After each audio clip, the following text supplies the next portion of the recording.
Here he is. Fabi, congratulations. Thank you, Donna. I'm here. Fabi, really well played match there, but that ended extremely abruptly. Yeah, I saw before he played h5 that if he plays bishop f4 that I win the bishop, and he can play bishop e5, and I thought I would give a check on a7, and we would see, we'll take it from there, even though it's probably a draw. I mean, it's still some work for him. And then he played h5, so without thinking, I thought, okay, I'll take the pawn. It's usually safe. Like, it usually can't be a huge mistake to take the pawn. And then I thought, okay, if bishop f4, again, I win the bishop with rook f8. And so when he played bishop e5, then I realized that it's actually not winning anything. It's just checkmate, because he helpmated himself, which was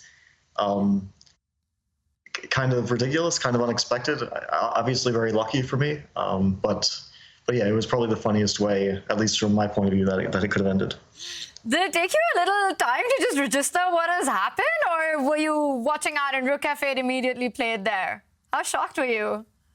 No, I immediately saw that it's mate, because I had that rook f8 idea in mind, but I had it in mind more as like an option to win the bishop if he plays bishop f4, and then it was just lucky that it's also checkmate in this case.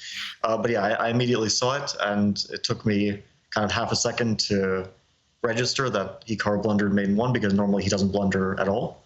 But yeah, I have to say today, I had my fair share of luck, to put it mildly. Wow. Fabi, I have to ask you, not just looking at the scoreline, you wrapped up the match in 3 games, but to us it also felt that you were better throughout the match. You played a really good match. Were you pleased with the quality of play today? Well, I felt like in the first game I was on the verge of losing. I was getting outplayed. I thought I had a very promising position at some point when I got the knight on b6 supported by the pawns on a5, c5. I was very optimistic. But then he found this maneuver to knight to b5, and suddenly I realized that he has a lot of good squares for his pieces, and I actually have a lot of strategic risk, probably more so than he does, because my pawns are extremely weak. And it's much harder for me to find a way into his position than for him to find a way into my position. And then at some point I was just like down so much on the clock, I thought my position is more or less losing, very close to it. And I was just very lucky when I played queen d1. My idea actually with queen d1 was not to play queen e1, but to play knight c4. But then he thought for like more or less 3 minutes, and I started to understand the position a little bit, because I was very low on time. But this hesitation that he had, it helped me come to grips with the position. And then I saw that I have this queen e1 move, which is basically like a very multi-purpose move. It stops knight c3 ideas, it prepares knight c4, it defends e5. And at that point, I already felt like the game was very unclear. And then in the time scramble, I somehow came out ahead. Again, very lucky, because like I wasn't 100% sure that my king running to g4 is not getting mated, but I didn't see anything else to do. I was down to like 4 seconds. So I kind of just went with my gut, and it worked out that the king is safe there. So yeah, that was a very lucky first game. Second game also, like I was definitely much better, and I felt like I was at some point winning, but it was always very difficult to keep control of all my weak pawns. And then I blundered a piece, and somehow normally I would just lose on the spot, but I somehow managed to keep the game not completely dead lost, and then even at some point I was close to winning again. So yeah, overall it was very strange first 2 games. Third game, again, I was on the back foot. I thought at some point I was getting outplayed. Like I didn't expect him to go for this opening in general, even though he's played it a lot, but I noticed that he doesn't really seem to, like, I think he played it sort of without much work done on the line, because he played it many times against Wesley, against Fedoseev, and he always plays this very bad line, putting the bishop on e7 instead of c7, and then he wins all his games. But the position out of the opening is bad. And so I thought this was more or less just a weapon, like, to try to play for a win, so I didn't expect it in this match, unless somehow I was getting ahead and he would have to play for a win.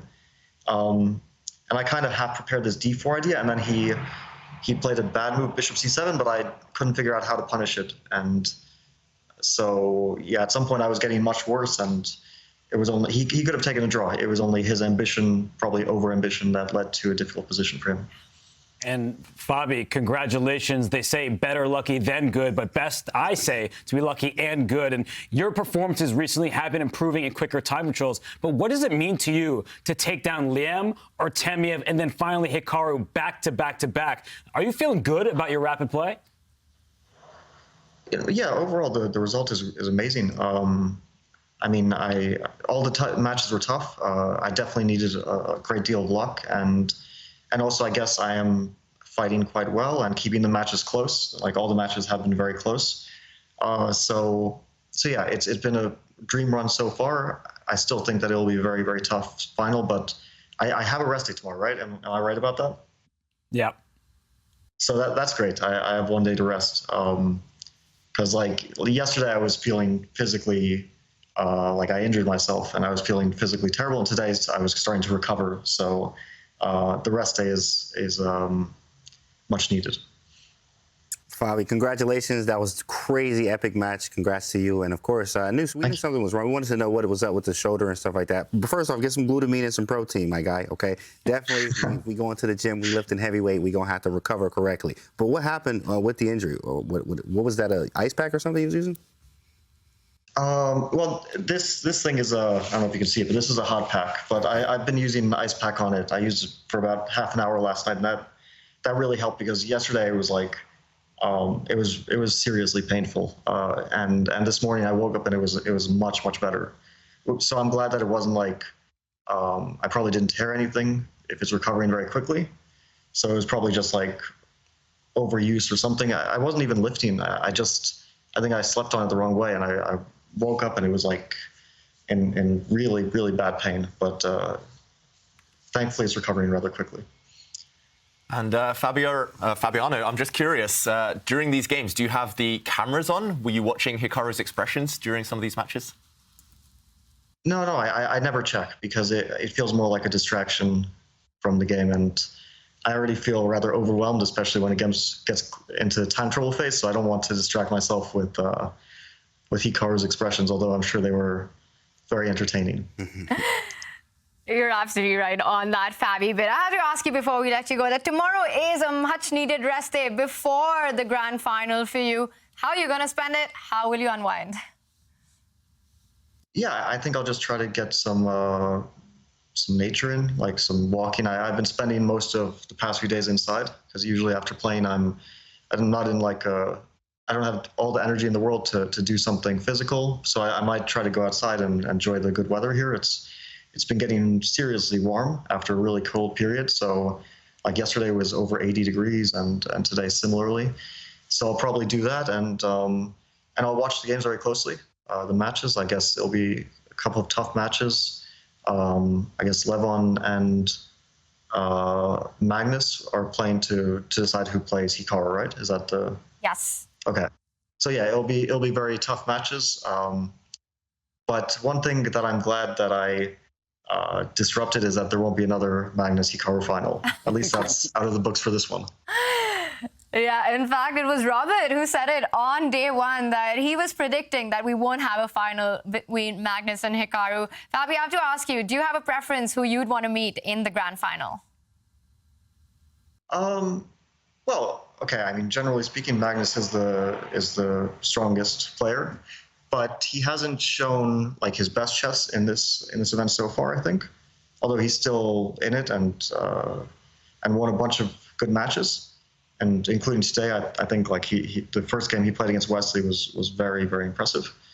But you know, I always enjoy playing Levon the most, and he's also a personal friend. So I do hope he does well. Also because I generally hope he does well, and also because we've had some close matches, and the last one was in the American Cup where we probably like the worst chess that either of us have ever played.